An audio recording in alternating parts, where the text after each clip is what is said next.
Highlanders Football Club are dug deep to strike it late with an 84th minute winner to pass yet another stand test of their pedigree, with a Melikhaya Ncube header making all the difference against a star-studded Simba Bhora side. A squad on paper with such players can walk into the first team of many a local side without sweat. No wonder their coach Thandazani Zimbwa looks at his lineup and marvels. It was a game many had looked forward to. Believe it, attendance attracted fans from Europe and even America, and by fact the local league, or is it Highlanders, does have that magnetic pull for sport tourism. Simba Bhora carved the match's first dangerous opportunity for Bulawayo Chiefs duo Barbourfields and Simba combining, but Simba's header flew wide of Ariel Sibanda's left-hand post. Highlanders responded with Makinono Mshore's long-range shot, well collected by Timon Mvula, and as Boso raised the bar, Mshore's shot was again denied by the numbers, flooding the Simba Bhora area. On an afternoon when usually reliable Highlanders defender Ndrumbeba was off colour, he would present Simba Bhora with a gift corner kicker that was nodded over bar by Barbourfields. As Boso enjoyed the better part of the exchanges, they thought they had penetrated the Simba Bhora last line of a marvellous Chikumira lob that set Godfrey Makaruse clear, but the near-side assistant ruled Makaruse head straight offside. From this angle, it appeared otherwise. The tempo of the game had risen mostly in favour of the home side, and Linot Chikua would soon try his luck from the edge of the box, but Timon Mvula was well positioned to collect. Credit has to go to the Simba Bhora defence for their discipline under the barrage of Highlanders attacks, and despite intensity, the visitors kept their defensive structure intact as they absorbed all thrown at them, sometimes with admirable composure. Whilst Ndiraya revels at the quality of his side, his counterpart Kelvin Kaindu banks on tactics, and it would appear KK, with moderate talent in his Highlanders squad, is cooking something pleasing to watch. He only has to spice it by converting the chances that come his way. On the brink of half-time, Divine Mindirira, making a welcome return after a lengthy layoff, would juggle his way before setting up Chikua, who could only find the side netting with some fans already up, deceived by the shaking nets.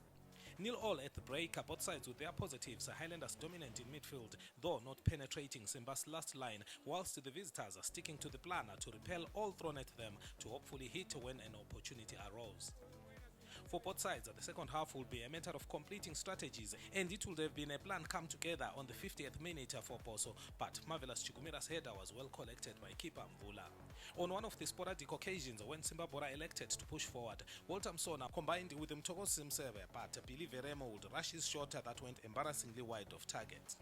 Without doubt, Simba Bhora were seeing more of the ball in the second half than they did in the first, and Ariel Sibanda would summon all his experience to deal with Walter Msona's dangerous free kick that bounced before his save.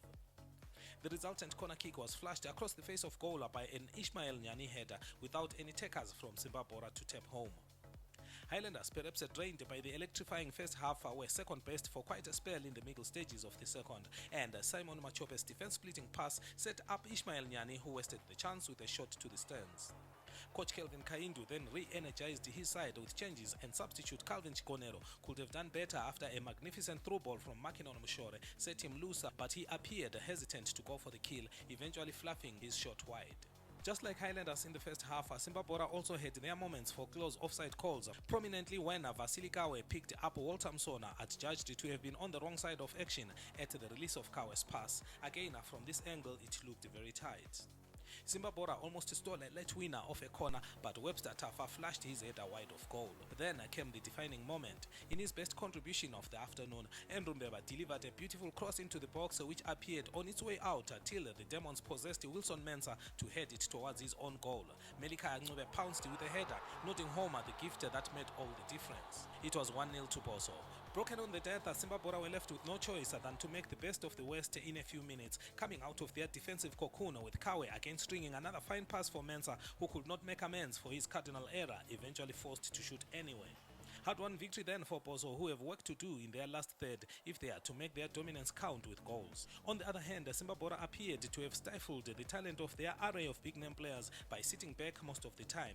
It was evident when they opened up after conceding that they could have been more dangerous, giving as much as they would take, yet they chose to sit back only to play when circumstances had become tragic.